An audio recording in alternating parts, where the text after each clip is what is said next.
matters first. There is no plan for a fire alarm test this evening in the building, so should you hear a continuously ringing bell, we should beat a hasty retreat via the green marked doors there, here, or to my right. We gather underneath the canopy outside Waitrose. Should we have to vacate the building, please do not use the lift unless it's absolutely necessary.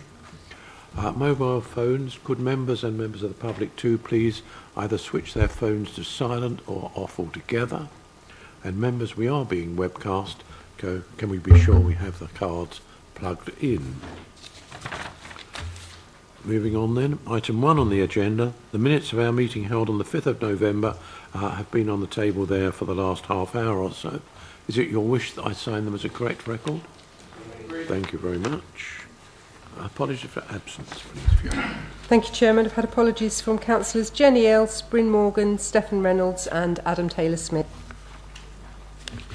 Thank you very much. Disclosure of interests. Thank you, Chairman. Councillor Tom Martin has declared a pecuniary interest in application A2 at 23 South Hill, Godalming, as he lives in close proximity to the application site. Thank you very much. Any other late declarations at all, members? No? Questions by members of the public? None, Chairman. And Elizabeth, I believe you have an update to government guidance. Yes, thank you, Chairman. Members, there has been an important change in government practice guidance since your last meeting. On the 29th of November, last weekend, the government published an amendment to the National Planning Policy Guidance in respect of infrastructure and affordable housing contributions. In summary, this states that, effective immediately, infrastructure contributions should not be sought from developments of 10 units or less and which have a maximum combined gross floor space of no more than 1,000 square metres. This means that planning obligations should not be sought to contribute to pooled funding pots intended to fund the provision of general infrastructure in the wider area. There is an exception for securing contributions to SANG for mitigating impact upon European protected sites, the SPA. This is obviously more relevant to developments in the Farnham and Hindhead areas of the borough in respect to the Thames Basin heaths and the Hindhead avoidance strategies. In relation to affordable housing, contributions should not be sought for developments of 10 units or less and which have a maximum combined gross floor space of no more than 1,000 square metres. Rural exception sites are exempted. That means that these can still be subject to the requirement for contributions. Members will be advised more fully on the implications for affordable housing contributions in due course by the Head of Planning. Notably, though, there are no applications on tonight's agenda for affordable housing.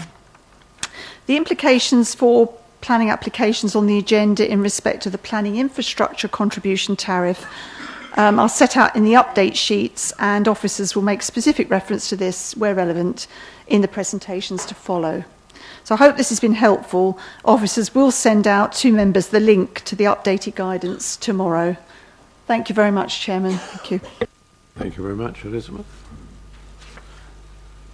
Moving on then. That we were emailed changes to tonight's or amendments. Are there hard copies of those around, please?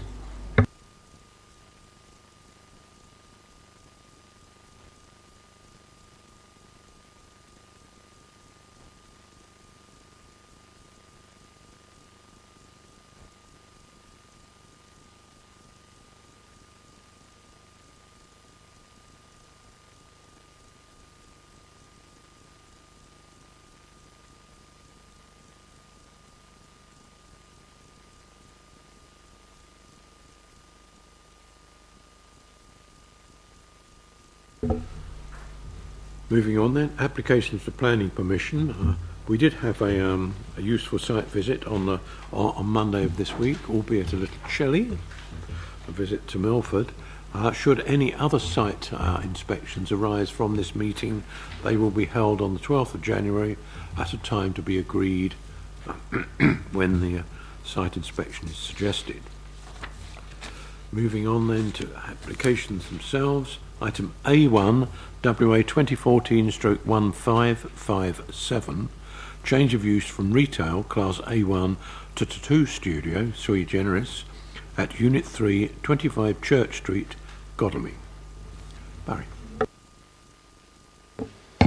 Thank you, Mr. Chairman. I'm afraid you'll be hearing a lot from me this evening, as I should be playing the role of Tim Lipscomb, who has left the authority, so I'm with you for 4 applications. This application is, as Mr. Chairman has described, a change of use from a Class A1 retail unit to a tattoo studio, which falls as a sui generis use at Unit 3, 25 Church Street, Godalming. Here we have a photograph of the unit in question. Here we have an existing ground floor plan. The application proposes solely a change of use with no external alterations. However, there is, as part of the application, an internal partition wall to be erected, but this would be subject to separate listed building consent. This application purely seeks the change of use of the property. Here we have the existing floor plan showing the shop unit, and sorry, these may not be tremendously clear. And here we have a proposed floor plan showing the tattoo studio area and a facility type arrangement at the rear. If I take you to determining issues, in this instance you'll notice the absence of any matters of principle or technical judgment, and they are all matters solely of judgment. First of all, the loss of retail and town centre considerations. Now, strictly speaking, this application is a loss of retail. Retail is protected in the town centre in locations such as this.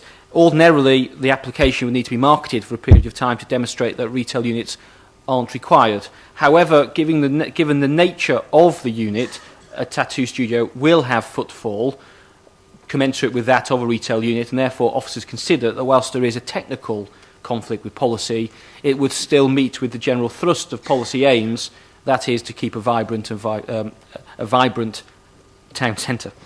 Next, we have listed building impact. As I've said, this application purely seeks permission for the change of use, and as such, officers do not consider there would be an impact on the listed building, and in accordance with the requirements of Section 66 of the Town and Country Planning Listed Building Conservation Areas Act, this proposal would preserve and enhance the listed buildings or the setting thereof. Next, impact on character and appearance of the conservation area and impact on visual amenity. Officers consider that, given that this application is merely for a change of use, that there would not be a detrimental impact on the character of the conservation area or on visual amenity of the area. Next, on residential amenity, officers do not consider that this use would have any conflict or any issues relating to residential amenity. Now, I don't have an update, so the recommendation is as set out on page 18 of the agenda for permission to be granted subject to conditions. Thank you. Thank you very much, Barry. We have one public speaker, Rebecca Holly, please. I believe it's already been explained to you. You have 3 minutes, 2 minutes with a green light, 1 with an amber light, and when you get to red, then if you're still talking when it does show red, I'll give you an opportunity for a couple more sentences, and then if you're still talking, I will have to cut you off. When you're ready, please. Good evening again. Most of you have heard me waffle on once already, so I'll keep it brief. In terms of what we can bring to the area, we can bring a nice looking shop, 2 employed people who are already in the area and don't require transport. In fact, one lives within a couple of 100 yards, so it's ecologically good as well. We're ready to go. We have customers lined up. We believe that we offer a sustainable, if different, approach to maintaining the street scene. We do intend to keep an active shop window, obviously tasteful and in keeping with the area. Probably things like scarves, jewellery, those sorts of items. We'd also like to offer art for sale. And I'm planning to offer young artists some free space to sell works, excuse me, with my approval, commission free, just to try and help young artists to make a few pounds here and there. Anything else? So relatively limited throughfare of customers. We work by appointment, so there's not going to be any huge impact in terms of traffic. Not sure what else to say, really. I think it would be a good addition to the town centre. I think it will increase the vibrancy of the area. And I think it is quite in keeping with a lot of the local shops. And in that street in particular, they're quite sort of arty. And I think they're quite looking forward to having us, actually. I don't think I've got much else to say. Thank you. Thank you very much. You don't have to fill out the 3 minutes if you don't want to. But thank you. Thank you very much. No, you can go back. Members. Mr. Martin. Thank you, Mr. Chairman. I don't intend to vote for or against this application. My view onto two parlours is so prejudicial against them on completely non-planning grounds that I'm not able to arrive at a balanced decision on planning grounds, and therefore will abstain. Thank you. Mr. Wilson. Mr. Chairman, I very much endorse the wise words of Councillor Peter Martin. I will take his position as well and not vote. Mr. Martin. I take a far more liberal view to this. I think this is a perfectly acceptable addition to the High Street. As we've heard from the Church Street. Okay, if you want to nitpick. I think the employment prospect is great. I think this is different to perhaps other employment premises that might take office there. It's not a charity shop that so many councillors and so many members of the public dislike. Within the town centre, I think this has obviously been dealt with sensitively by the applicant, and I think it's an interesting addition to the town centre. So I would be all in favour of the officer's recommendations.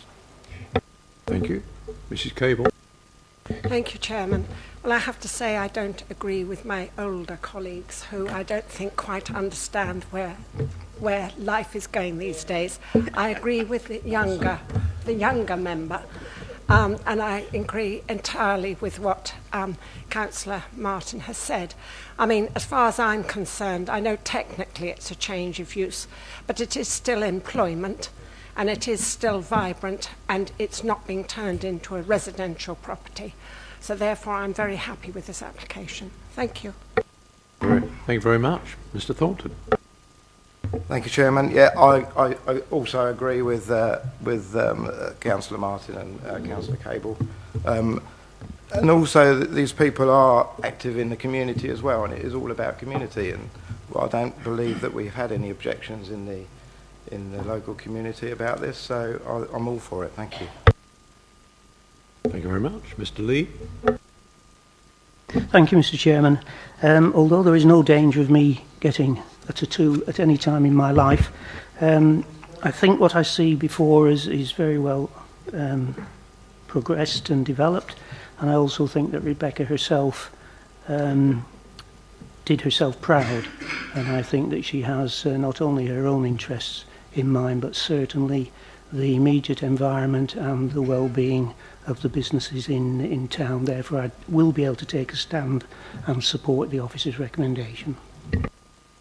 Thank you very much. Mrs. Wheatley. Thank you, Mr. Chairman. I must admit, I actually had a little conversation with a neighbour, and he seemed quite happy. He said, had it been a fish and chip shop, he wouldn't like the smells, and before there used to be a bike shop, and that was noisy and clogged the drains, so he wasn't keen on that aspect. So he was feeling quite ambivalent towards it. After all, it's art. Whether the rest of us fancy having ourselves put through that kind of torture's beside the point, but some people do like that kind of thing, so I have no objection. Thank you. Thank you very much. Anybody else? No? Let's move then to page 18 of the agenda, and the officer's recommendation is subject to 2 conditions and 6 informative. Permission be granted. Can I see those in favour, please? and I take it 2 abstentions. Thank you very much. Then permission is granted. Gentlemen, an opportunity, I might suggest, perhaps, for an early Christmas present for your wives. Divorce, Mr. Chairman. Or ladies, for your husbands. Moving on then. Item A2, WA 2014/1684. The erection of a dwelling following demolition of existing detached garage, together with alterations to elevation of existing dwelling and associated works at 23 South Hill, Godalming. Barry. Sorry, Jane. Thank you, Mr. Chairman. If I may interrupt at this point, we had a late update on this particular application that requires a 5th parking space and alterations to the plans, and I think late consideration of a parking place off-road and the effect that this will have on the amenity space of both dwellings and the changes to the street scene, I would urge and ask if we can have a site visit for members, because this is a difficult site, and I do not think that the photographs that are contained in the report sufficiently illustrate the complications of this particular corner site. And with the addition of an extra parking space and the effect that that will have on the street scene, particularly in terms of hard landscaping, I would very much urge members to actually have a site visit for this application, because I don't think we have the right amount of information with the changes that have come along. Excuse me. I don't know if any members would wish to second my proposal. I believe I saw Mr. Thornton's hand go up. Are you? Happy to second, Chairman. Thank you very much. You were also going to second, were you, Mr. Wilson? Okay. Mr. Thompson put it very well. It's a very complicated site, and there are various things here which need further investigation, I think. Okay. We have proposed and seconded a site visit, January the 12th. Could I see those members supporting a site visit, please? 1, 2, 3, 4, 5, 6. Those against? A couple of abstentions. Looks like it will be a site visit, January the 12th, 9:30, gentlemen, ladies. Do I see general nods? Mr. Martin? I won't do anything past 8 o'clock, Mr. Chairman.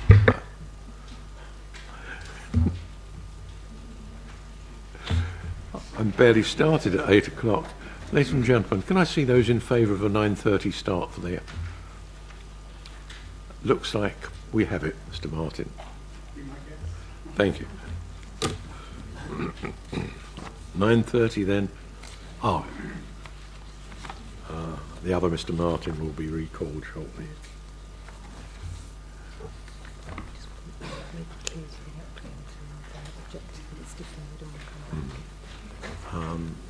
One minute.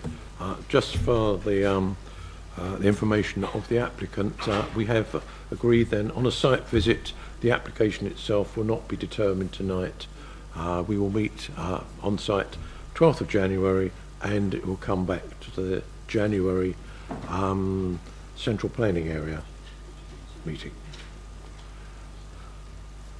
Mrs. Wheatley.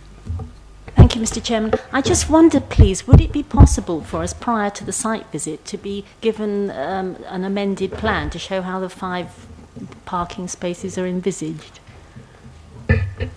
Yes, Chairman, we can certainly send that information out to members before the site visit. Thank you. It is on the screen now for maybe just to have a quick look at before the site visit, but I'll send one round to everybody.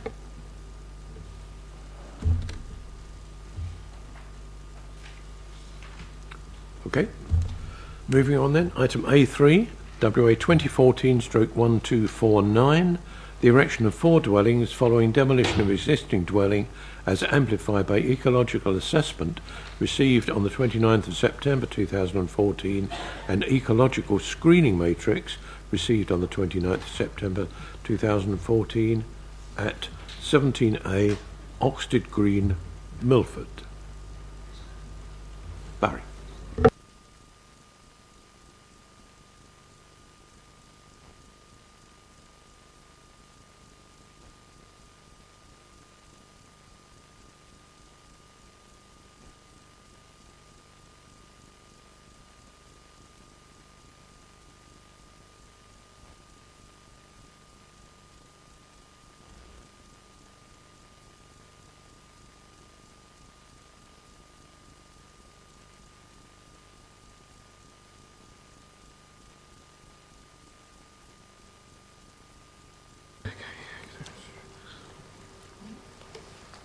Okay, thank you, Chairman. This application is for the erection of 4 terraced houses within Milford, within the rural settlement of Milford.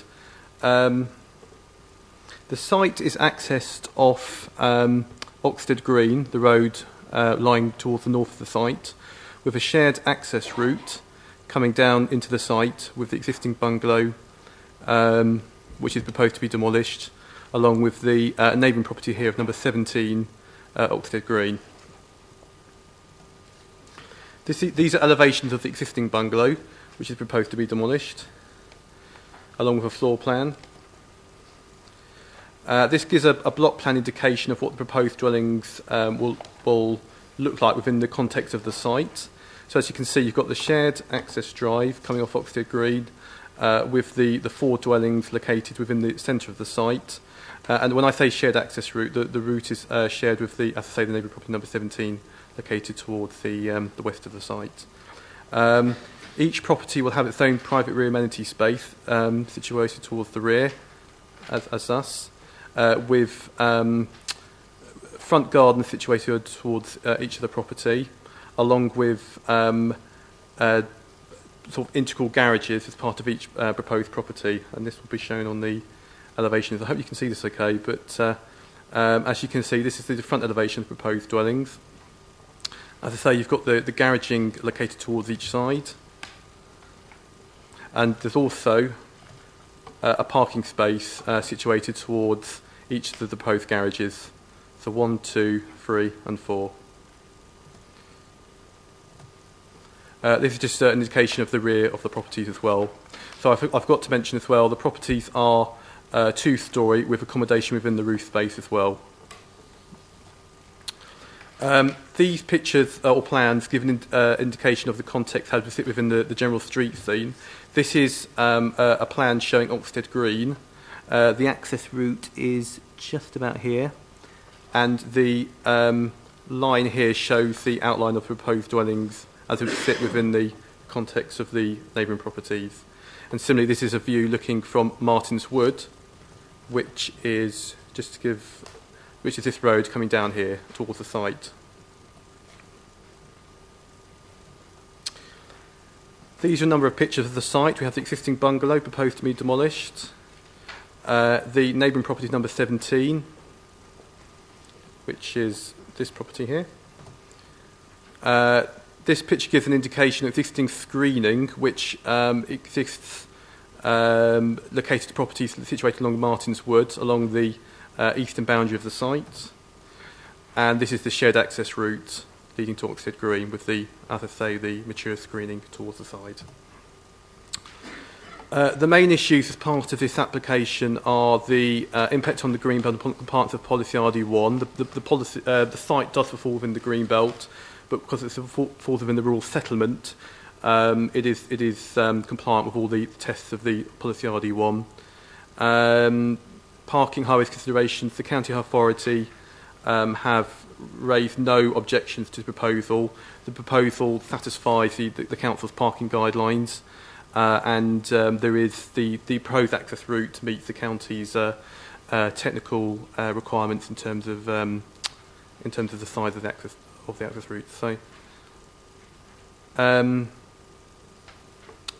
waste storage, I think provision is made within the site for bin storage and planning infrastructure contributions, which I'll touch on just a moment as part of the updates.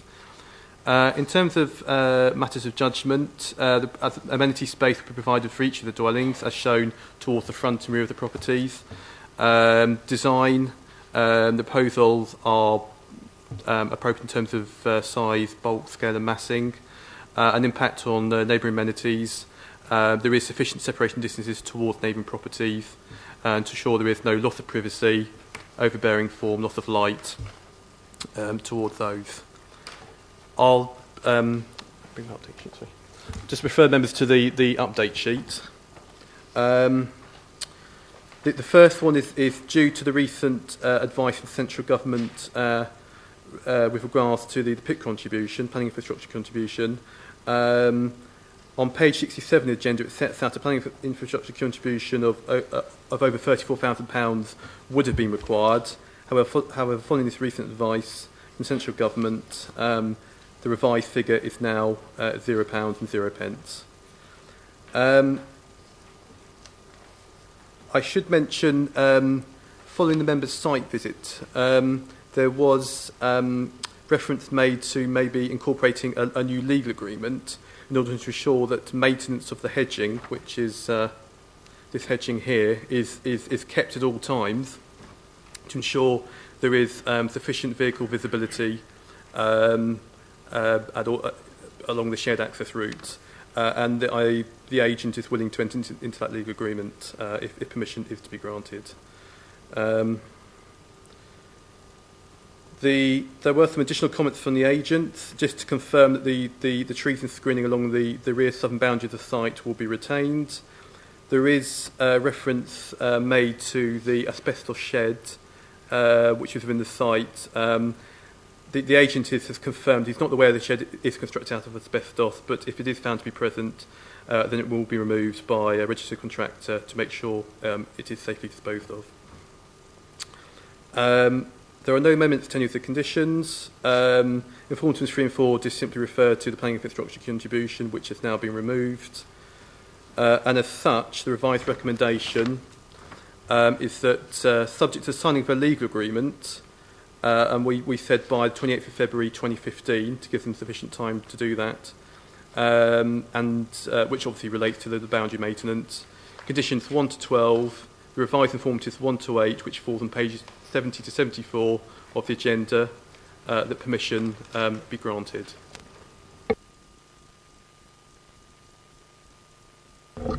Thank you very much. Two speakers. First, Mr. Berry.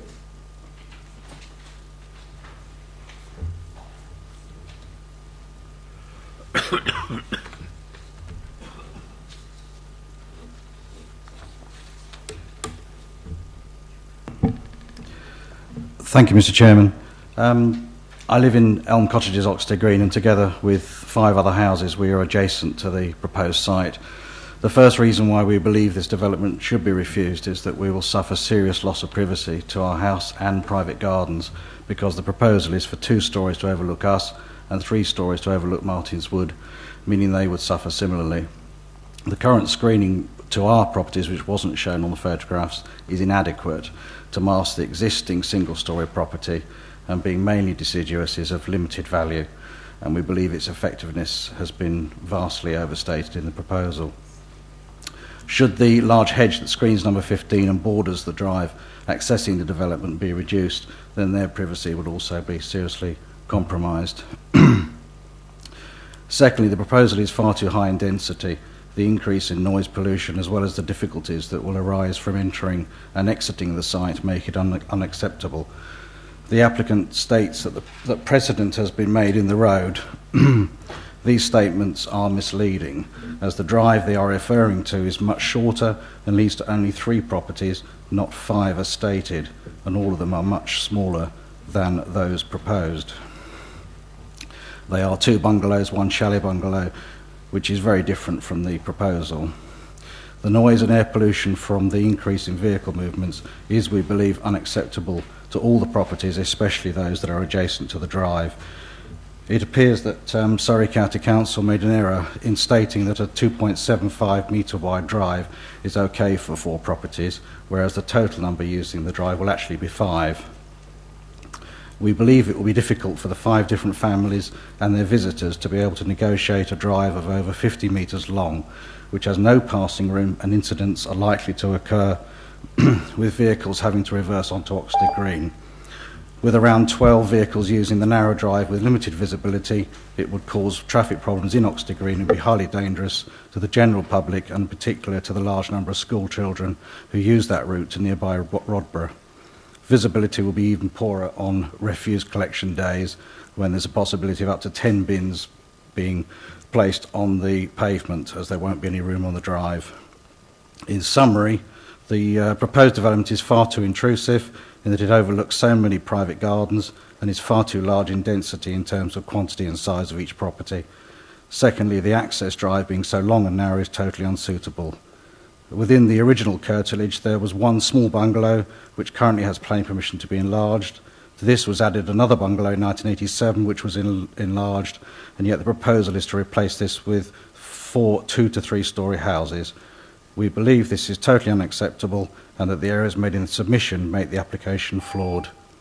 Thank you, Mr. Chairman. Thank you very much, Mr. Berry.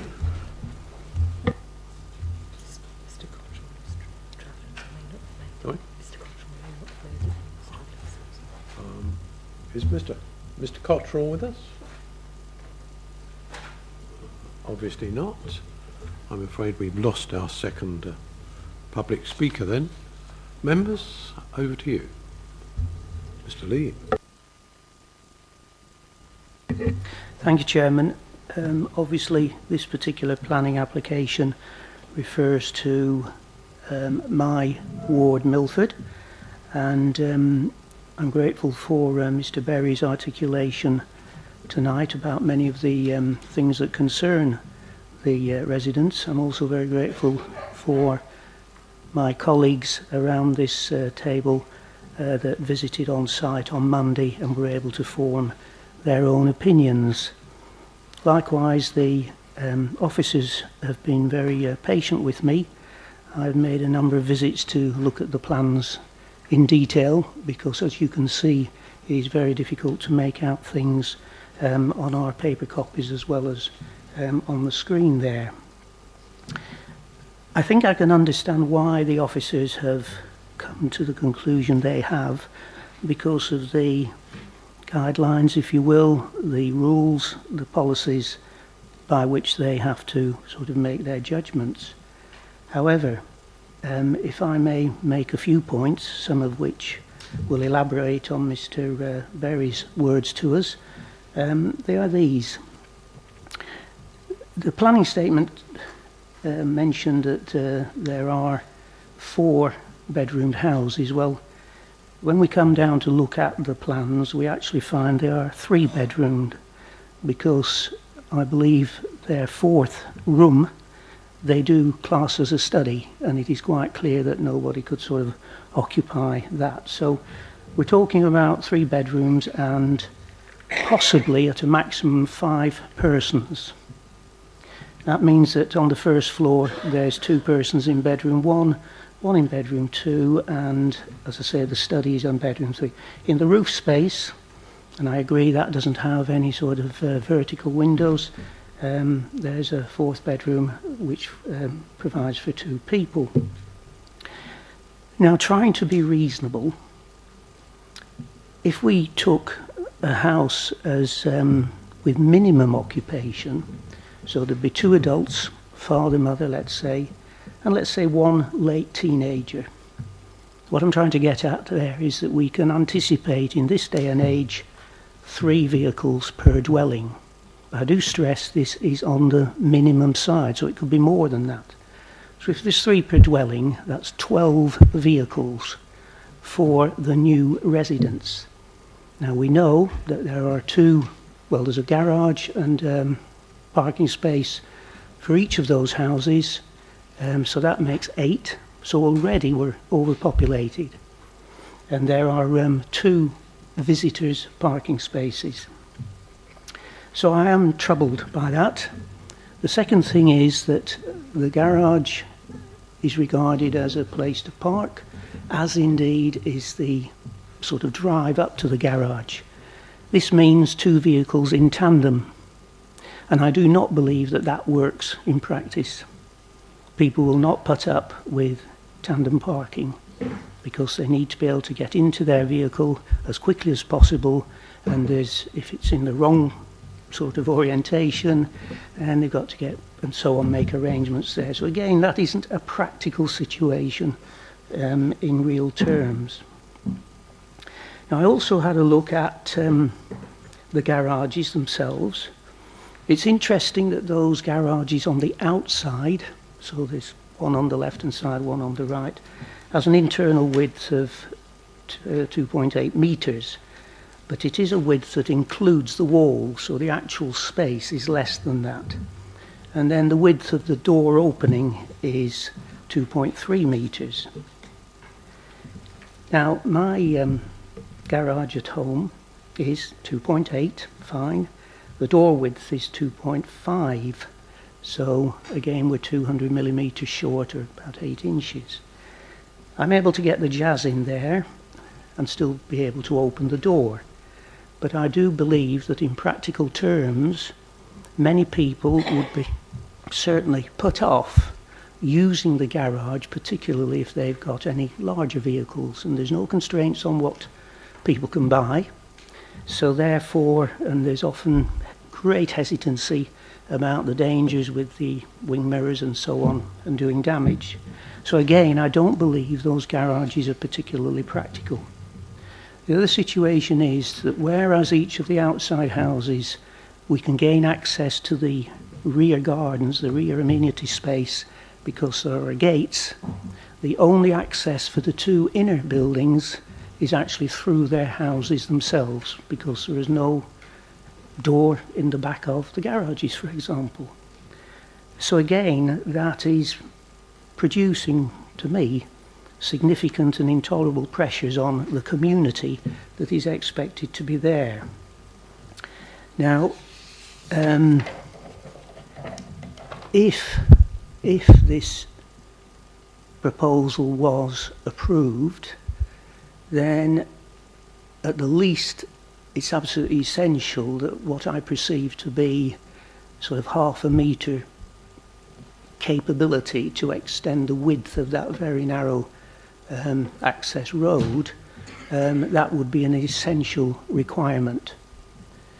And I would also say that we have to be sure as to this management of the hedging on the right, both for how much is allowed to sort of overflow onto the road, and also its height, because with trees growing as they do, then it is affecting people's light on the other side. So I think that these proposals generate a community where there is far too much reliance on good neighbourliness, because I just don't think that that would happen in practice.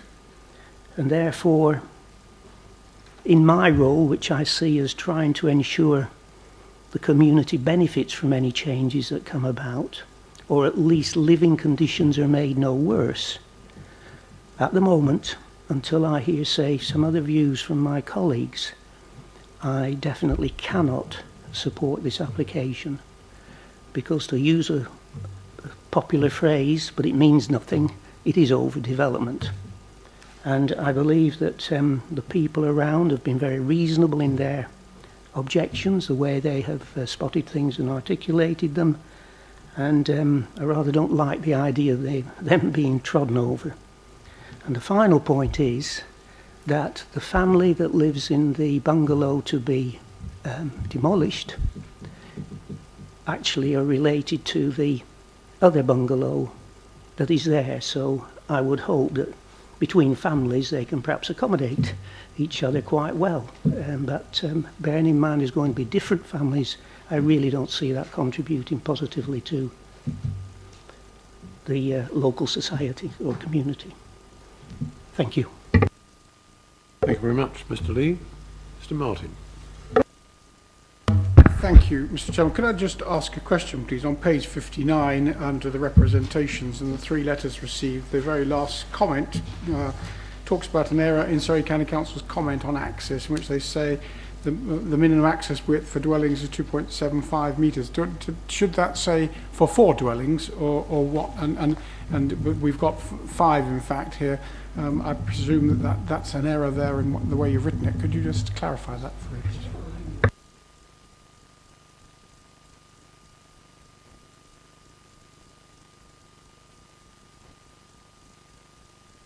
Thank you, Mr. Chairman. So they're the comments of an objector who has said that the county are referring to 4 when the county should be referring to 5.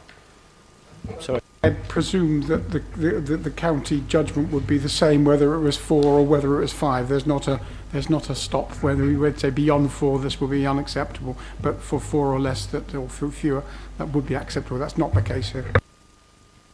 It's not a material thought. Thank you. There is a cut-off point for private driveways, and that would be 6. So we're underneath that 6 figure. So 4-5 is not material. You're right. That's the point that I was trying to get to. Okay, thank you. Ms. Thompson. Thank you, Mr. Chairman. I haven't had the opportunity to go on a full site visit, but I have visited the site as far as I can because I couldn't make the particular date.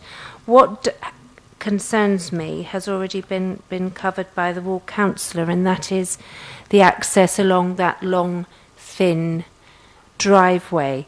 I note for the comments from the Highway Authority saying that the access road for vehicles to see that there's sufficient visibility for vehicles to see each other and sufficient room for a car to wait within the site while another car drives up the access road. I find that odd. That's not how it happens in real life.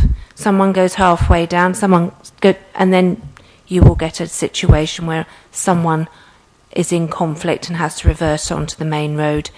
That is not a stable situation, and I think that does concern me to assume that will always work.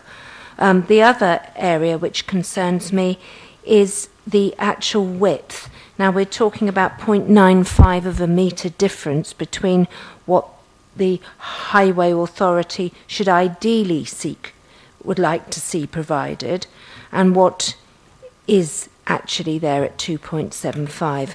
And this in turn depends on the maintenance of those existing hedgerows, which are very tall, but also, am I right in thinking, looking at it certainly to the right, that is a leylandi, and that will grow quite vigorously. And if the highways expect there to be considerable cutting back of that vegetation, I certainly do not think that the leylandi on the right will take kindly to the amount of cutting back that would be required to keep that road wider in terms of visibility and to maintain it effectively.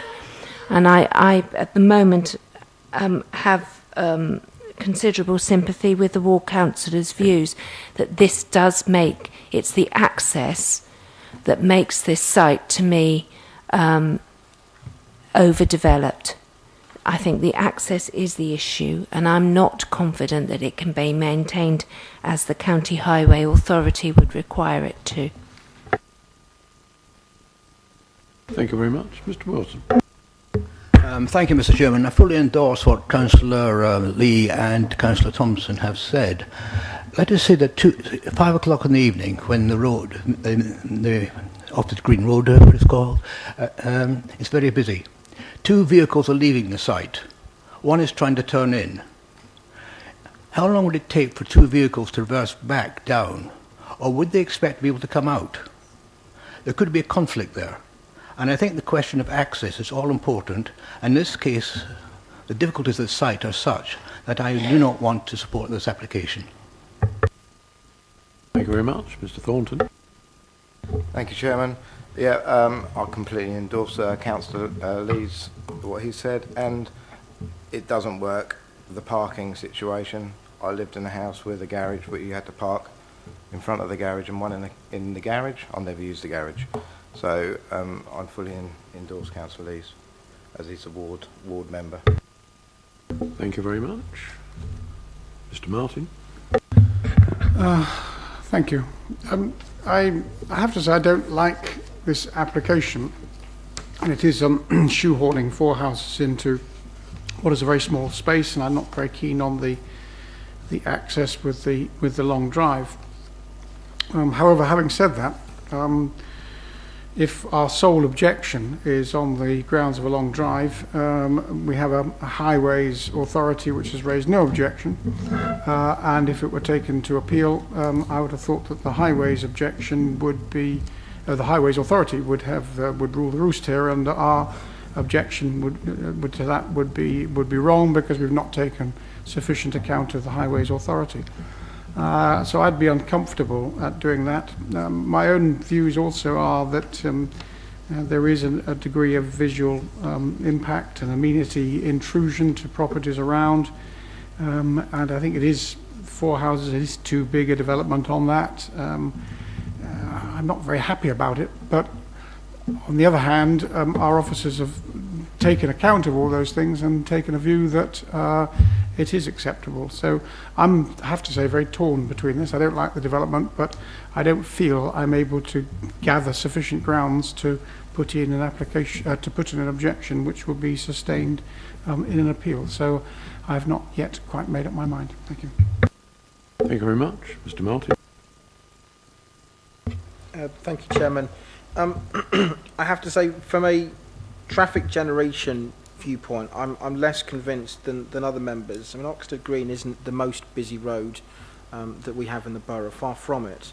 Although I do appreciate the concerns, and I would be, I'm not sure if I would purchase the property given the access, but that's not really a planning reason. What I do have a far more difficulty with, and the speaker touched on it, is the privacy aspect and the overdevelopment, the amenity of the neighbouring properties. And I think it's looking at it in context with the neighbouring properties. You know, if this isn't overdevelopment, I'm not entirely sure what is. We're putting in a sizable property, or a sizable properties, 3-storey, because let's face it, the roof is incorporating living space, so it is to all intents and purposes 3-storey, where currently there is a bungalow. Okay, so it's an extra storey on top of what is there at the moment. It is more bulky. The space that's there isn't huge, and actually, if we had a satellite view of this picture, of this property rather than just the block plans, actually there's an awful lot of which I don't think we've got, have we? But I have looked at the satellite picture, and there's an awful lot of extra vegetation actually that it makes the site feel even smaller, particularly with regards to neighbouring properties. And greenery, you can't always guarantee to be there for eternity, as was mentioned by the speaker earlier. The greenery isn't there throughout the year in a lot of cases. Okay, the Leyland Day probably is, but it just doesn't really work particularly. I just wonder if perhaps we could get a steer from officers. Should the committee be minded to go against the officers' recommendations? And I think it is a bit of a judgment. It's a finely balanced one. Would a lack of amenity, the privacy issues, overdevelopment, and indeed what other members have said about a parking issue, is that going to be grounds enough to turn the application down? I'd be really grateful for a steer before we make a decision, so that we can confidently know the other direction that we might take. I think that would be very useful for members if that's possible. Thank you, Chairman. In relation to that comment, Councillor Martin, just draw members' attention again to our list of issues. I think the question you're asking us, if you were to resist the development on grounds of loss of privacy and overdevelopment, would they stand up at appeal? Perhaps you're also asking us, would we be liable for award of costs on those grounds if you disagreed with us. I think the reason that we do group our issues to help you in this way is actually on privacy matters and overdevelopment, which is largely a visual consideration. They are largely judgments for you to take. Clearly, we haven't made our recommendation lightly. We do believe, against our guidelines, that the application is on balance acceptable, but nevertheless, on those grounds, it is a matter of your judgment as to whether or not, particularly having regard to your experiences on the site visit, whether you feel you can't agree with us on that. That is your judgment. I would come back to the point about concerns on highway safety. For the reasons that Councillor Peter Martin has indicated, we do rely on the expert advice of the Highway Authority on those matters, and in particular, I wanted to draw your attention to condition 9 on page 72, which, just to remind members that does require the applicant to submit a scheme. I'll find my glasses. Page 72, condition 9, prior to the commencement of the development hereby approved, details of a scheme for widening the existing private access road onto Oxted Green shall be submitted to and approved in writing by the local planning authority.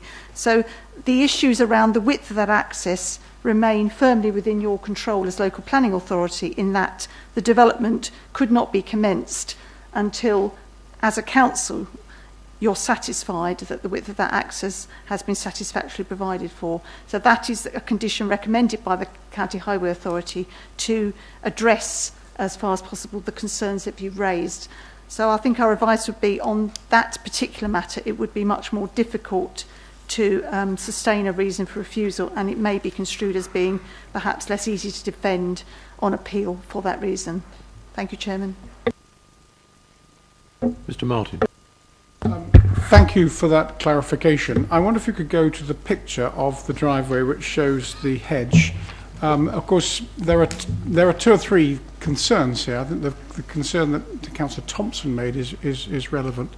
The other thing is, if it were to be cut back, there would be an impact on the neighbours on either side of the drive, in that they would have less privacy in terms of people going backwards and forwards on the drive. So I think there's a consideration there in terms of their loss of amenity as a result of heightened traffic.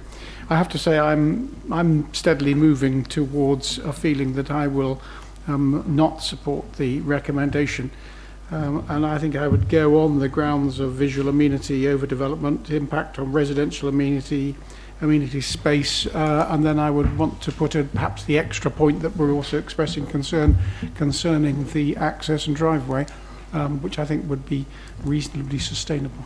Thank you. Thank you very much. Mrs. Cable, did you get to speak? Thank you very much, Chairman. Condition 9. I mean, we did look quite carefully at this with Mr. Lee, and it's very difficult to widen that access, because one side you've got a brick wall that belongs to the adjacent house, and the other side you've got a post. So unless you're going to really encroach, it seemed to us, on either of those neighbours, it would be very difficult to widen that. The one thing I will say, that regarding overlooking, I went, having looked at the plans, thinking that the proposed development would overlook the other houses. But actually, when I was there, I was agreeably surprised, with the exception of this hedge. If that hedge was to go, then I think there probably would be a problem. But I'm still extremely undecided, but it's the access that really concerns me. Thank you, Chairman. Thank you very much. I wonder if I might ask the officers, condition 9 there on the widening of this, the access track, I thought at first that applied really just to where it met Oxted Green, and it was to provide wider visibility splays. I wonder if somebody might tell me if I'm wrong or not.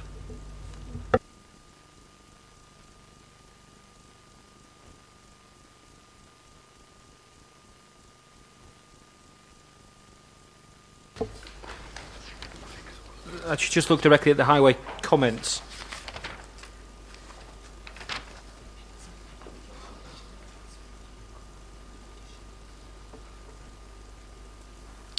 It does say the access road onto Oxted Green, so it could be read so as to just relate to that point at the access point. Yes.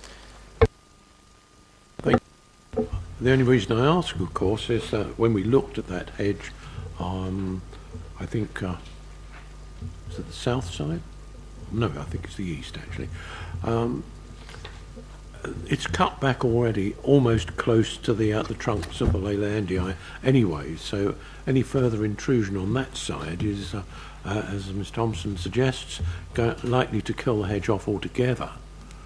So I'm not too sure really the expectations of Surrey Highways as regards widening that access track is realistic. However, let me leave that thought with you, Mr Thornton. Thank you, Chairman. Could I just ask who owns the hedges on either side? Is it the properties either side of the hedges, or is it the people that own the bungalow? I believe the hedge is in the ownership of the applicants at the site.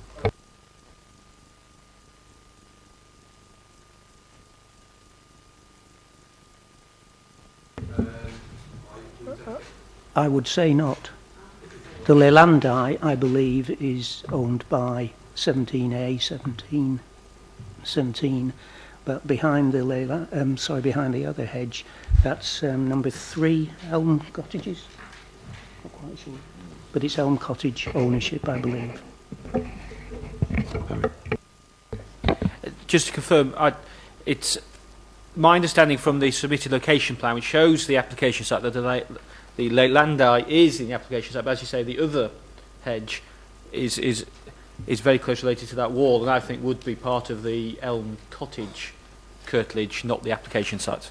But the Leylandii is in the application site. Okay. Mr Martin? No? Okay. Mrs Wheatley? Thank you very much. Could I please ask the officers, in the update, it talks about a requirement on behalf of the management company to ensure that the hedging adjacent to the existing shared access driveway shall be maintained at all times. Now, maintain can mean two things: kept in good order and ensuring that it exists. And bearing in mind the privacy of the properties on the other side, I think we need to ensure that that screening is a very necessary part of the clause, please. Thank you very much. Any other speakers? Insist on this, but it's an extraordinary business. But on the one hand, we want the screening to exist and to be effective. On the other hand, we don't want the screening to be there because it needs to be widened. So it's a real conflict in terms of, and it's just part of the real issue in terms of this. But at the same time, the highways are saying yay to it, so it's a real problem. I do find that highways do seem to be in conflict with themselves. On the one hand, if you cut back the Leylandii, you'll probably kill it off, but the highways want you to cut it back. Members, this might be what they say, a matter of judgment. Let's move to the, if there are no other speakers, I'll take you to the update sheet, and you have a revised recommendation that, subject to the signing of a legal agreement relating to the boundary maintenance by the 28th of February, being signed by the 28th of February 2015, conditions 1 to 12 and revised informatives 1 to 8 on page 70 to 74 of the agenda, the recommendation is that permission be granted. Can I see those in favour of the officer's recommendation, please? Those against?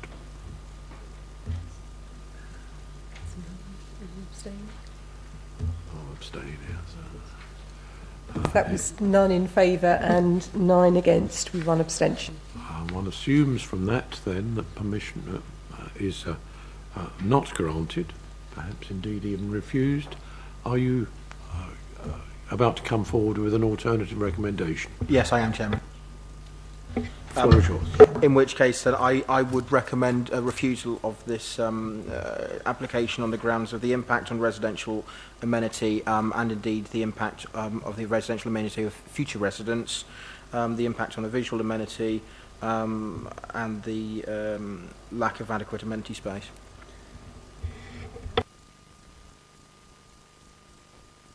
I do believe that we should be recognising the difficulties that we've had with the access, though, even though I think we ought to put some reference to our concerns at the access, in spite of the Surrey Highways Agreement or Authority, or would that make it more difficult in the eyes of officers if we were to add that as an addendum?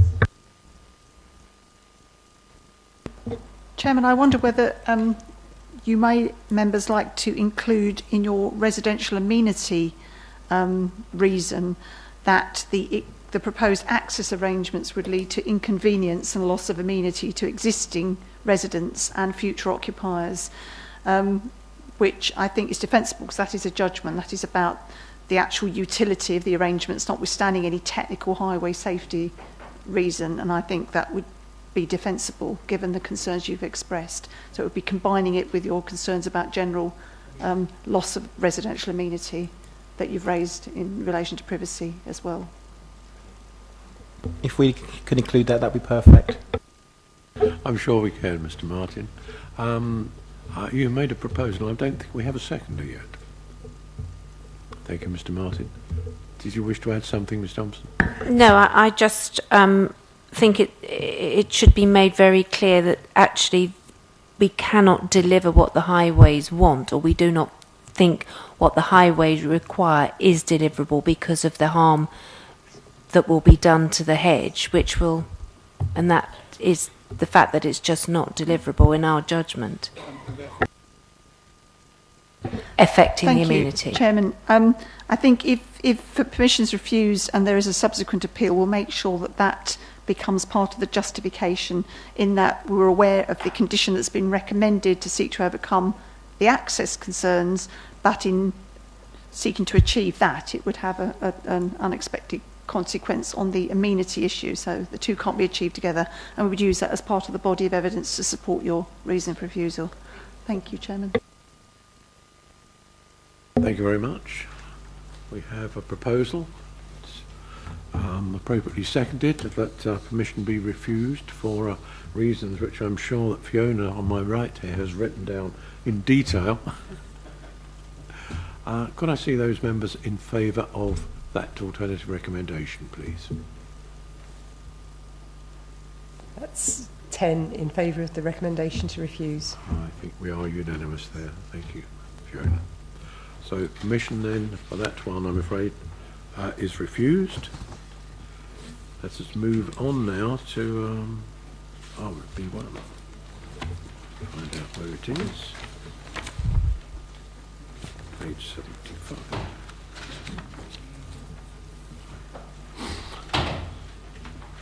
Item B1, WA 2014.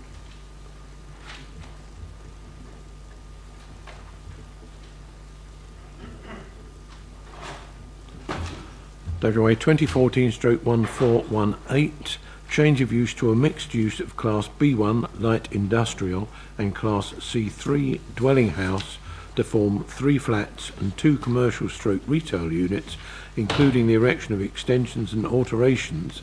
This is a revision of WA 2014/0554 at Craddocks Printing Works, Great George Street, Godalming. Barry.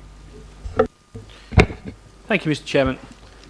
The application, as Mr. Chairman has suggested, is for change of use of the current B1 industrial to a Class 3 C3 to form 3 flats and 2 commercial retail units. Here we have a location plan.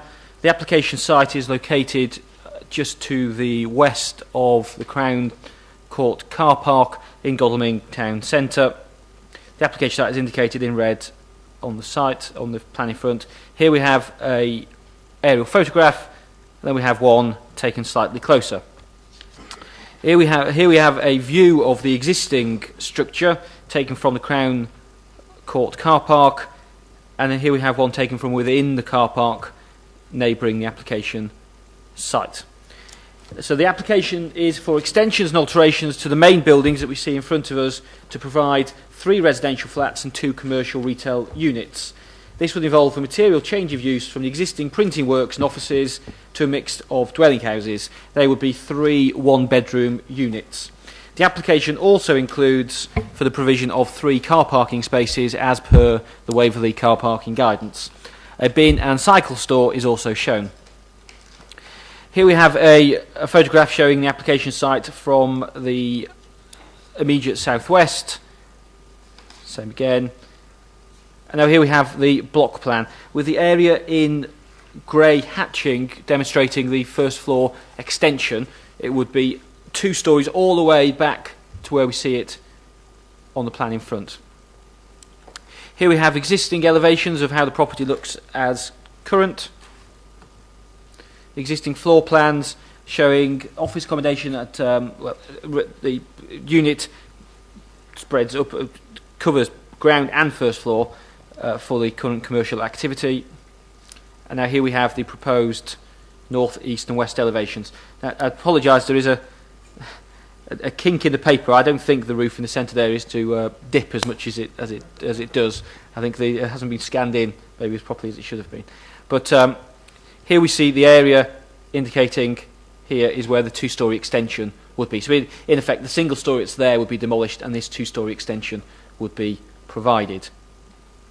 Here we have a cross-section through the building. So here we have the proposed ground floor plan, the retail unit proposed at the front here, and the printing facility with reception towards the rear. And here we have a bin storage for the proposed flats, with parking as indicated on screen now. Here we have the first floor plan showing a unit at the front, a unit in the middle, and a unit to the rear with a roof terrace. Now you'll notice these rather architecturally creative additions. So these are to provide an outlook from the property without providing a view over the dwellings immediately to the north. So these would provide that outlook but without providing an overview of other people's properties. Here we have the proposed roof plan, and here we have the proposed, we already have the ground floor plan, sorry. Here we have the proposed first, I'm pressing the wrong button on my, pressing the wrong button on the mouse, sorry. And then we take you to determining issues. Matters of principal technical judgment, on the left, planning history and differences between the current scheme and previous scheme. If I can draw members' attention to pages 89 and 90 of the agenda, you will see the reasons for refusal last time. This was a refusal on number 1, lack of car parking spaces. Number 2, failed to provide satisfactory servicing arrangements for bin storage and collection. Number 3, the proposed fenestration would result in the form of development detrimental to the amenities of occupiers of existing dwellings by reason of overlooking. And number 4, because of that overlooking directly onto other people's gardens, it didn't provide a suitable level of amenity for proposed occupiers. If you look at page 89, you will see that the proposed bin bike enclosure towards the rear of the site opened out onto the car park, and that then frustrated the ability of the car parking spaces that it opened out onto to be car parking spaces, hence the reason for refusal number 2. Reason for refusal number 1, they never came in with any car parking spaces, so therefore it was a clear objection or conflict with our policies. Number 3, if you look on page 90, you'll note that the windows, in order to try and achieve no overlooking, the windows were really rather small in that new 2-storey extension.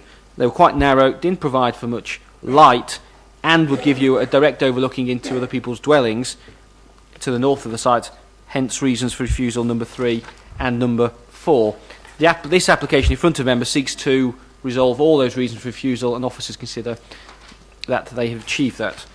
Now looking at loss of office space and the town centre considerations. This application will involve a reduction in office accommodation within the town centre. However, officers consider that the proposal, being residential on the first floor, new office accommodation on the ground floor and a new printing facility, would help in providing for vitality in that part of town, both through the daytime by virtue of that retail use and evening activity by virtue of the residential use. A residential use being an appropriate use in the town centre as per the National Planning Policy Framework and our policies in the local plan. Next, parking and highway considerations. The application now proposes 3 car parking spaces as indicated on the drawings before. That's in line with local policy. Bin storage and servicing. It is now proposed to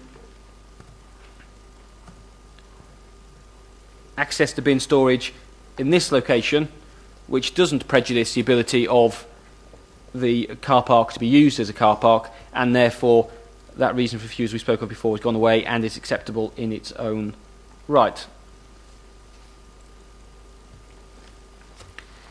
Next, planning infrastructure contributions. As we've already discussed, the planning infrastructure contribution requirement has now been removed by government on Friday, and therefore there's no requirement for this application to provide any monies for infrastructure. Now on to those matters of judgment on the right-hand side. Impact on residential amenity. Officers consider that this new architecturally innovative window oriel type arrangement is one that will provide for amenity of future occupiers without prejudicing the amenity of existing occupiers to the north of the application site. Next, impact on visual amenity, character and appearance of the conservation area and setting of the adjacent listed buildings. Members will be aware that the conservation area is in close proximity to this site and there are a number of listed buildings in and around the site. Officers consider, in line with comments from our historic buildings officer, that this building, through the works, would improve the character and appearance of the conservation area and would improve the setting of those listed buildings. I'm not saying the existing building is a poor quality, but it's not as good quality as it could be. And with regards to amenity space, only one of the apartments has its own amenity space, that being the rear apartment. However, the 2 other apartments do have quite easy access over to the Borough field, so there is reasonable amenity space within close proximity. Now, if I take you to the update sheets, and the only update is the removal of the requirement for that contribution. That contribution is now £0 and 0 pence. And the recommendation is that, subject to conditions 1 to 14 and informatives 1 to 5, on pages 103 to 107 of the agenda, permission be granted. Thank you, Mr. Chairman. Thank you very much, Barry. Mr. Martin. Thank you, Chairman. Usually, the loss of commercial space would send me reeling, but actually I have to say the improvements to the appearance of this dwelling, I think, on balance, outweigh the small loss of office space, and I think it is a balance. But on balance, I think we're okay on this one. I like the clever use of the window orientation. I think that's pretty neat, and I think it's also good to see that we've got provision of parking despite the town centre location. And obviously it would have been all too easy to say, oh, but there's a Crown Court car park is just opposite, therefore we don't need it. So I think on balance, I'm happy to go with the officer's recommendation. So I think the applicant has done an awful lot to address the concerns that were raised on the last application. Thank you. Thank you very much. Mr. Thornton. Thank you, Chairman. Yeah, I agree with Councillor Martin. I mean, just the printers have been there. I know it's not the printers that put in the application in, but to make it a viable business, things are getting smaller now. Printers are getting smaller. They used to have a massive printer, and upstairs was used for making the plates for the printers. And obviously that's not needed anymore. It's all computerised, so everything's getting so to carry on a viable business, they need smaller space, and they have to pay for all upstairs as well. Thank you very much. Ms. Thompson. Thank you, Mr. Chairman. I certainly think when we have small units in the middle of town, they are very much the only chance a lot of people get of having an affordable home, and it's certainly helped by having off-street parking, because if you have a one-bedroom flat that you can just afford, and then you have to pay well over £1,000 a year to park a car. It builds in an expense that is quite often prohibitive to people who are struggling to pay their mortgage. So from that point of view, although I do rail against too much residential over shops, because I think it's at the expense of the operation of business, in this case I think these are reasonably sized flats that are actually in a handsome building, and I certainly agree with the officers that the visual amenity has been improved. I like unusual buildings, and I like the way that it complements the very old and treasured parts of our high street. I would like to ask a question now. I'm very pleased to see that the bin and bike enclosure has been changed, and we have a more serviceable and less intrusive access to it.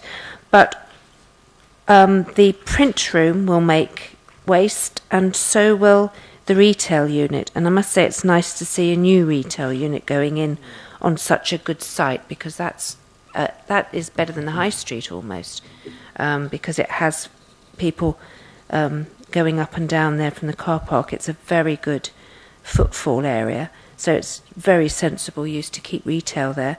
But where are there bin stores? I can't see them on here. Am I being a bit dim? Or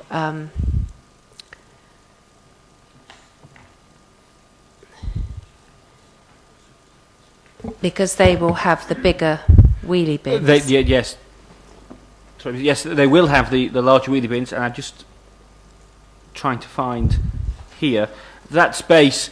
We don't have any details of where the retail unit currently, the printers currently stores its waste. Mm-hmm. However, if I can find the plan that we are referring to, there would be site in there to accommodate both, in as much as at the moment we see individual wheelie bins, but given that they are apartments, there's no need that they can't have big wheelie bins to serve the apartments and a big wheelie bin to serve the printers. But we can certainly have a look at condition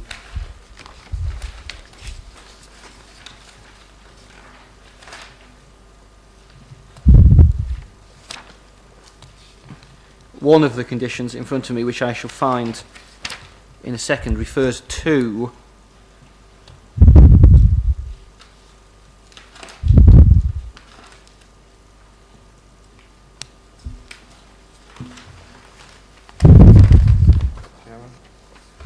sorry. I think I can answer that for Councillor Thompson. They're actually around the corner in the car park itself. So where those 3 parking spaces are, go back, those 3 car park spaces, then you've got a corner. There's 3 bins there that they keep their waste paper in.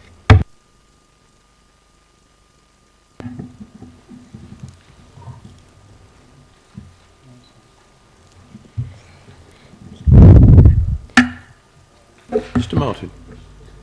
Thank you. Yes, I agree with all the comments that are made. I think it's there's an improvement of this application versus the previous application. I think the officers have done a good job. I do think that this improves the look and the feel and the quality of the building.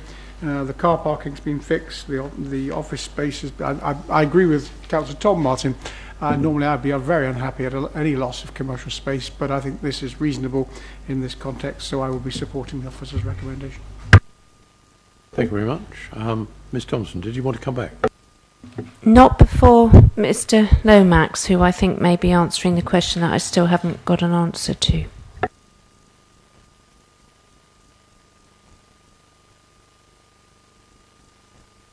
So I've been trying to turn my head too much. Condition 6 can be altered so as to ensure that the bins for the apartments are details of the bins in apartments are secured, and we could also extend that so as to ensure that the bin storage for the retail unit is also captured in some way and secured in the long term. Thank you very much. I cannot stress too strongly how important that is, because there is a problem we have in our high street is getting scruffy, and I think we all know why, because of the bin storage. It's not a street designed hundreds of years ago that can cope with bins now, and we actually have enforcement issues that's costing the council money, where businesses are trying to use residential bins where they've allowed residential development on their site, but then they've gone back and tried to put commercial waste in the residential bins, and we have enforcement issues about that. So it is very, I do appreciate my colleagues' comments about how they manage their waste now, but it has to be conditioned, regulated, and it has to be separated from residential, and so that we can monitor it, because it's costing us money as an authority. Sorry, Chairman, we can introduce the word separate into that amendment. Yes, certainly. Thank you, Chairman. Thank you. Any other speakers? Perhaps then we can go to the recommendation, and that is subject to conditions 1 to 14 with an amended condition 6, and informatives 1 to 5 on pages 103 to 107 of the agenda. Permission be granted. Can I see those in favour of the recommendation, please? Permission then is granted.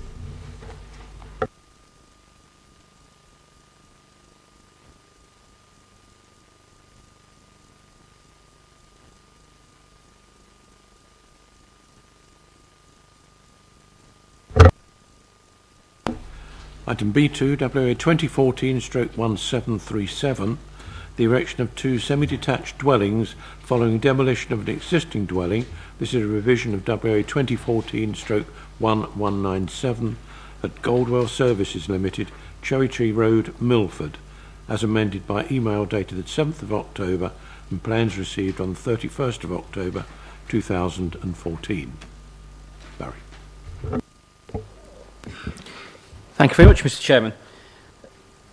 As we've already heard, this application is for erection of 2 semi-detached dwellings following the demolition of the existing building, and this is a revision of an earlier application which was refused.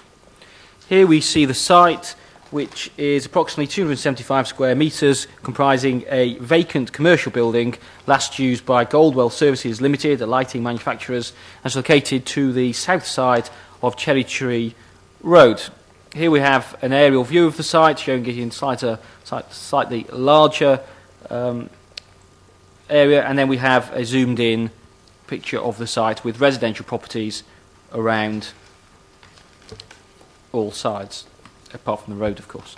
Here we have a photograph showing the site from Cherry Tree Road, and here we have a photograph showing it from further down Cherry Tree Road, looking back towards the existing building. Here we have existing block plan showing the existing works here, an existing layout plan showing the existing office accommodation spread over 2 floors. Here we have the existing building. It's a single-storey building with accommodation in the roof to make it, to all intents and purposes, a 2-storey building with a crown flat roof. Here we have the existing ground floor again with engineering facilities at the bottom and office accommodation in the roof space. Here we have the roof plan.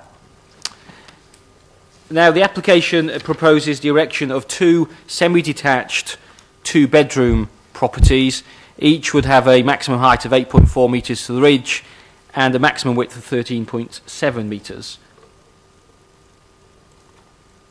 Here we have the proposed layout showing the traditional living accommodation on the ground floor. Here we have the elevations showing this is the rear elevation, showing that there's no active, when I say active, I mean window serving habitable rooms, i.e. bedrooms, on the rear elevation. These are bathroom windows which would be obscurely glazed. Here we have the front elevations, and then here we have again the proposed ground floor showing parking areas, and here we have the proposed first floor. Bathroom window here, bedrooms would either look out to the side in this location or over to the front. There would be no overlooking to the properties which immediately neighbour the application site. Here we have a plan that shows the 4 parking spaces and the tracking of vehicles coming in and out of the site in a safe manner. Next, we have the section drawings showing the relationship between the application site, and if you have a look on page 110, the aerial photograph, this is the property at the top. Crampton's is the one to the north-west of the property. You see the back of the property on there. If I take you to determining issues, first of all, the matters of principle, technical judgment, planning history and differences with the previous proposal. This application was refused by officers previously on the grounds of poor outlook, insufficient provision of parking spaces and overlooking of neighbouring properties. For the reasons I've set out, these have all been solved. We now have 4 parking spaces in line with the parking guidance. We now have an inactive rear elevation. Those bedroom windows have been moved to the front. And we now have a reasonable standard of accommodation with outlook over open areas. So officers consider that the proposal in front of you has addressed previous reasons for refusal and indeed is acceptable in its own right. Next, greenbelt considerations. The application site is within the greenbelt in a rural area. However, it is previously developed land. It's on land surrounded by other buildings and therefore would not be inappropriate development in the greenbelt. Parking and highway considerations. The Highways Authority have had a look at the application from highway safety and capacity. They consider it's acceptable. And then from a parking point of view, it meets with the guidelines of Waverley Borough Council. Loss of office accommodation. Now, the application site, whilst not having been marketed, has been vacant for some time, is in a primary residential accommodation.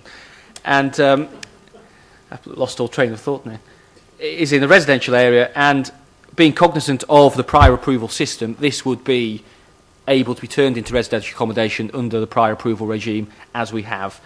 The application in front of you enables us as an authority to have some control over how it looks, how it operates, how it functions, and parking. So we consider that whilst there is a conflict with policy with regards to loss of office, the options here so as to exert some control maybe outweigh those disbenefits. The planning infrastructure contribution, as I've said, that is now £0, 0p because of latest government guidance. Moving on to matters of judgment, impact on visual amenity. Looking at the design is a pleasant design. It has those front forward-facing gables. It is of the local vernacular, and as such will not have detrimental impact on that visual amenity. With regards to impact on residential amenity, if I take you back. Now, whilst the gardens of these properties aren't significant, it does provide sufficient space so as for the storage of bins, bin storage here, for the parking of vehicles, while still maintaining an area for dining out, barbecue, drying, washing, things that would be required in a traditional family home. If I now take you to the update sheet on page, the unnumbered page, but the last page nonetheless, and that is that following advice from the government, there's no longer a requirement for a PIC contribution. There's no amendments to conditions or informatives, but we now have a revised recommendation that, subject to conditions 1 to 20 and revised informatives 1 to 12, on pages 142 to 149 of the agenda, permission be granted. Thank you, Mr. Chairman. Thank you very much, Barry. Mr. Martin. Thank you, Chairman. In a near unprecedented move, again, despite the lack of the loss of commercial space, actually, I think this is turning a pretty ugly-looking building into a much better-looking building. And I accept what Mr. Lomax has said about the prior notification approval. I mean, this could be turned into residential accommodation without it coming anywhere near us. So given all of that, and given that actually it looks pretty smart, I'm more than happy to support the officer's recommendations. Mr. Lee. Thank you, Chairman. I've been closely associated with this application as well as the previous one for some time now. And I know that although the previous one didn't come to committee, the applicant has certainly responded to the concerns that have been raised through objections and the officer's recommendations. And I know that local people are quite happy to have this rundown sort of site made good, if I can put it that way. There are still obviously concerns about there being 2 dwellings instead of 1. And you know my feelings about tandem car parking and car parking in general, so I will not labour those anymore. But I believe that with all the things that officers need to consider, I believe that I can support this particular application. Thank you. Ms Thompson. Yes, I agree with those remarks. It's a very impressive mansard roof at the moment, I must say. And I think visually it's an improvement. What I do like to see, in fact, is 2 dwellings rather than 1, because it's a difficult site where it is, and it's provided 2 of what I think would be, albeit market homes, but they will be reasonably affordable. Looking at the way that the space has been used internally, there is not a lot of, it's very open plan, and upstairs there is, as far as I can see, just the 1 bathroom for 2 double rooms. So it's modest in its appointments, and it's modest in its outside space.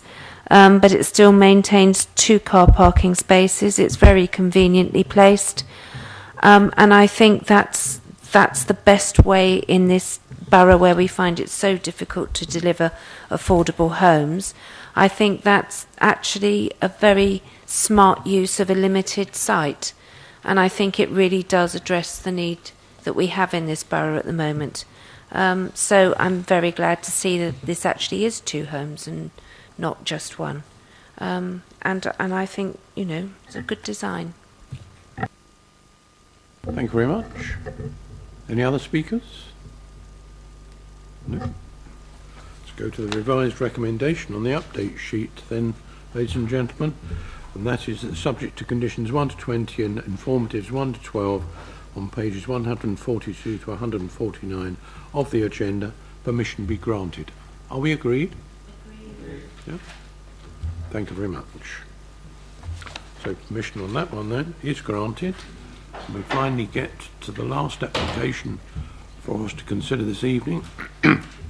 Item B3, WA 2014/1735, the erection of extensions and alterations following the demolition of existing conservatory. This follows an invalid application WA 2014/1018 at 58 High Ridge, Godalming.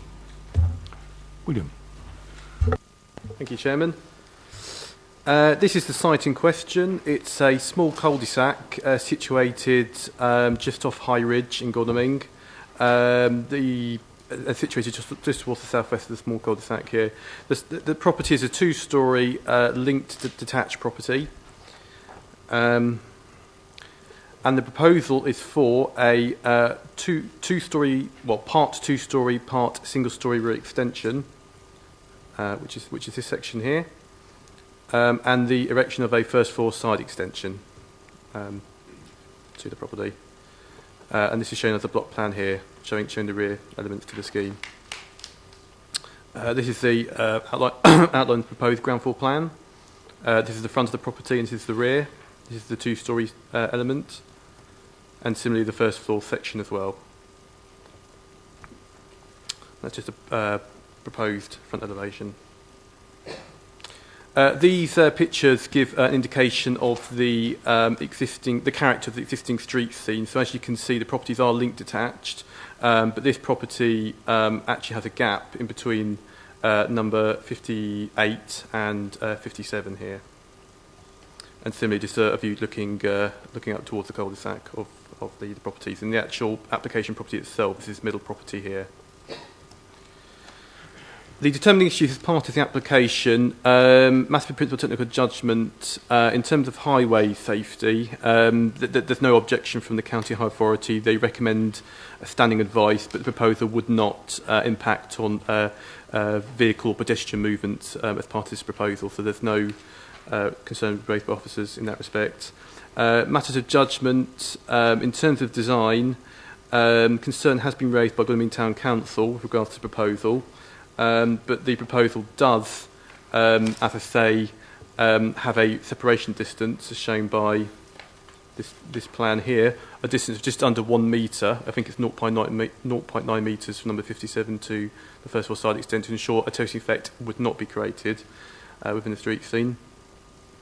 An impact on neighbouring amenities. Going back to the block plan here, you can see that the proposal does not project beyond the rear elevations of both neighbouring properties, and there are no side windows to both number 59 or 57 on this elevation or this elevation, and as such, proposal would not impact in terms of loss of light, overbearing form, and loss of privacy towards both neighbouring properties.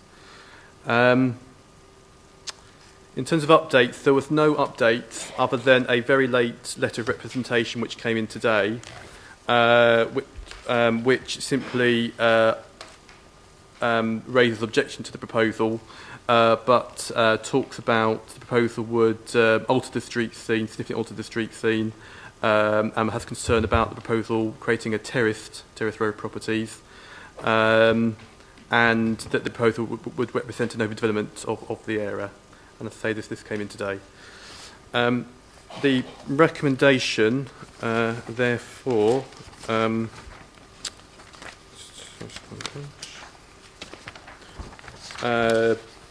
page 162 of the planning agenda is that permission is granted subject to conditions 1 to 3, and the formatives 1 to 2.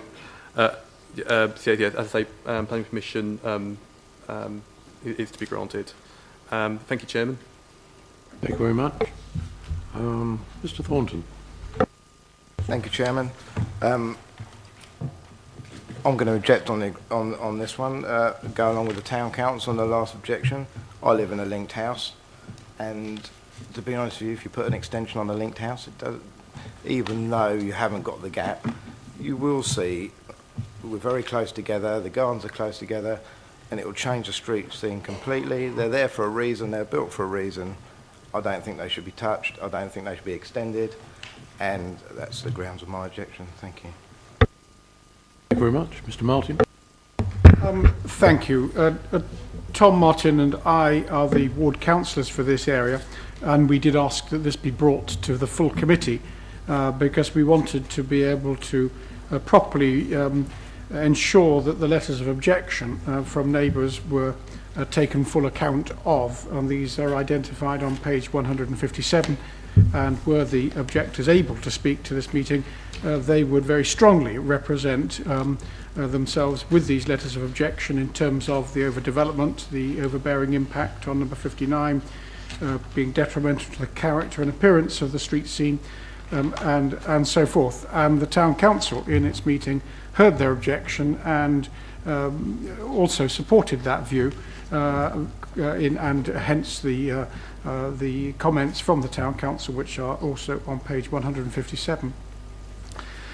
This for me is very difficult. So I understand the objections of the neighbours, but I have to say, looking at the plans, the block plan, if you just display that, this is a curious arrangement with these linked houses, or it's not quite linked. Frankly, I think the back it was always susceptible to being built in that way. It's really completing a building line at the back, and from a planning point of view, I don't see an objection to that. I would have thought if the neighbours object, if this is approved and if the building does take place, They would have to get party agreements in terms of the building arrangements, and at that point they could make an objection and wouldn't agree to a party wall and to the building there. The party arrangements, of course, are not a planning matter, and I think that could be dealt with by the neighbours when it comes to any proposed actual building.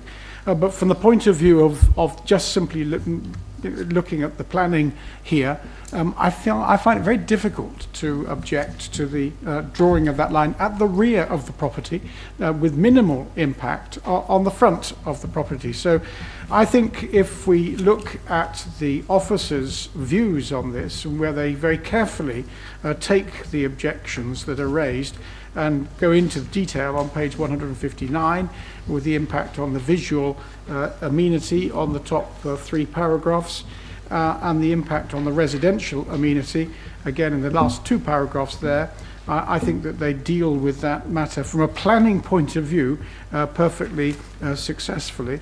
And also on the third-party representation point on page 162, I think again the officers deal with that point there. So although I know that the neighbours will not be happy with me, I feel that strictly from a planning point of view, I would have to go along with the officers, although I entirely understand the views that they say. So I will be in fact supporting the views of the officers. Thank you.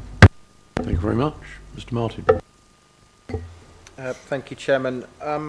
I have to say I take a slightly different view to my fellow ward member, and I have perhaps a greater degree of sympathy with both neighbouring properties, and I have been to see the site. I know the site well. I think if this were in a different location, I would have less problem with it. But yes, it's at the rear of the property, but the rear of the property it can be very easily seen on the run up towards up the hill at High Ridge. And I think given that, actually the rear of the properties are as prominent as the front of the properties, and therefore the street scene is quite obvious from both front and back. And I think that has for me, as a matter of judgment, I think that carries more weight than it might otherwise do. Perhaps if this was the other side of the small cul-de-sac here, it would be a different story. But it's not, and we have the plans that are in front of us. Much of the Bargate Wood estate that High Ridge is on is made up of linked detached properties in this way, and there is this sort of differing nature of properties in the area, and the fact that you haven't got a common building line is in itself quite common within the local vicinity, and therefore actually squaring off that building line at the back has a huge impact on the area, and I fear should this be approved that it becomes the thin end of the wedge and almost sort of opens the floodgates for many more of such applications, which would actually profoundly alter the neighbourhood in a detrimental way, in my opinion. As before, I've asked the officers, and perhaps it may not come to this, but should members be inclined to vote against this? Again, could I have a steer from officers if possible, but maybe this should come later in the debate, about any objections on the grounds of visual amenity, and particularly from the street scene at the rear of the property coming up. And I think that, for me, would be the greatest grounds for refusal should it get to that point. But I would be grateful for some steer from officers on those grounds if possible. Thank you. Thank you, Mr. Chairman. Visual amenity is a matter of judgment. But if you are getting to the point where you think that visually it is unacceptable, we then have to arrive at a point in the planning balance where we think that unacceptable nature of the visual impact significantly and demonstrably outweighs the benefits of the scheme. The benefits being the ability for a family to grow into a house and extend it in a way to meet their needs. So we have to weigh the balance. It is a matter of judgment, and that is no doubt, and if you think it is harmful, we then have to arrive at how much weight we attribute to that harm, and does it significantly and demonstrably outweigh the benefits. I've probably just raised more questions than I've answered. But it's a point of weighing up. It is a matter of judgment.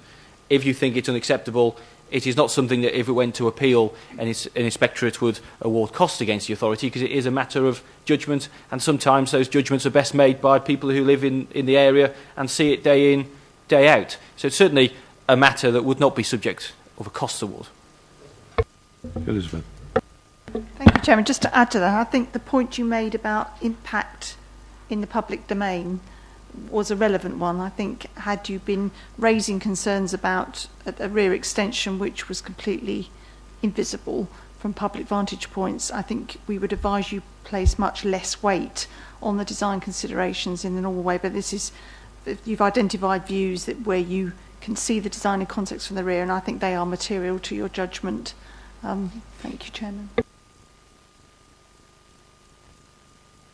Chairman, I'm taken by two comments. One is Councillor Thornton's, who's actually experienced of in-linked detached living, and I think that's a very relevant observation that he has made. It's not theoretical, it's practical.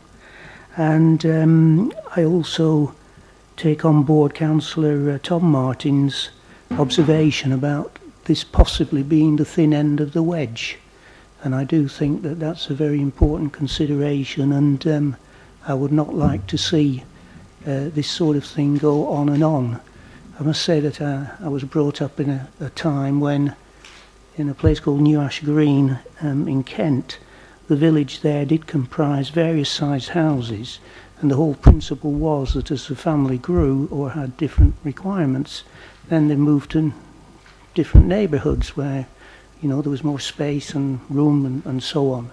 And I do feel that even in these days, where perhaps money's tighter, I don't quite know all the things that apply, one should move on to a more appropriate property to suit your needs than just try and expand and then destroy the balance between amenity space and rooms, and of course there's the inevitable parking. Thank you, Chairman. Thank you, Mr. Lee. I rather think these days, though, moving houses just to accommodate additional needs is challenging, at least financially. Having to go through all of the costs of actually selling one house, buying another, stamp duty and everything else. I think the mood these days is probably nearer to extend what you've got rather than to move elsewhere. However, that's a personal opinion. Ms. Dobson. Thank you, Mr. Chairman. Looking at the block plan, it is a stonking extension compared with the existing footprint of the house, which does then put that house out of kilter in terms of design from my point of view and with the rest of the street, because that particular estate was all built of a piece, and it may not be to everyone's taste visually, but it has quite specific design notes throughout the estate, and it is, because of it being built on slopes, you can indeed see the back of properties, and the back of properties always have a greater effect on visual amenity because people treat them differently, and so the fact that that can be seen, and I suppose the clue's in the name, High Ridge, as you go up the hill, it does have an effect on visual amenity, and I think that is a point. And the judgment that Barry pointed out, you have to weigh that against the need of a household to grow. I appreciate that, and whilst I also appreciate that it is very difficult in this neck of the woods just to up and move every time because there just isn't a bigger house that's affordable, and the need or temptation or desire, whatever you want to call it, is to increase the size of a small house. I think as a council we have to look after the building stock in our borough, and actually we have real trouble with affordability, and I don't think we should take that out of our judgment.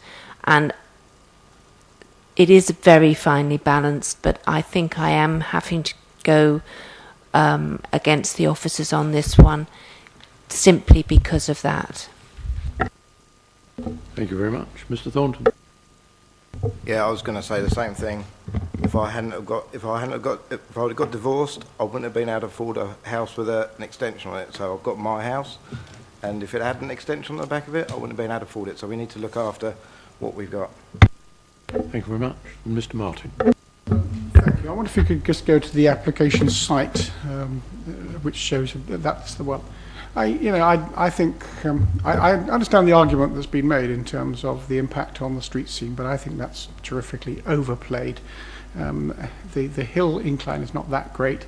The impact on the street scene would be, in my view, very tiny.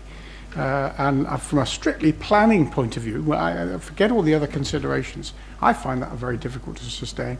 On the left-hand side, a considerable row of houses, and if this had been the way in which the original design had been submitted by Bovis Homes 25 years ago when this road was built, nobody would have nobody would have objected. So I think it's a curious thing now that we should object. I understand all the other issues, but I don't think the street scene argument stands up. Thank you. Thank you very much. No further speakers?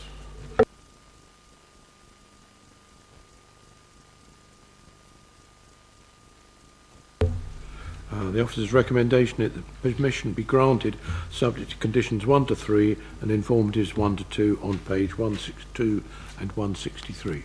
Can I see those in favour of the officer's recommendation, please?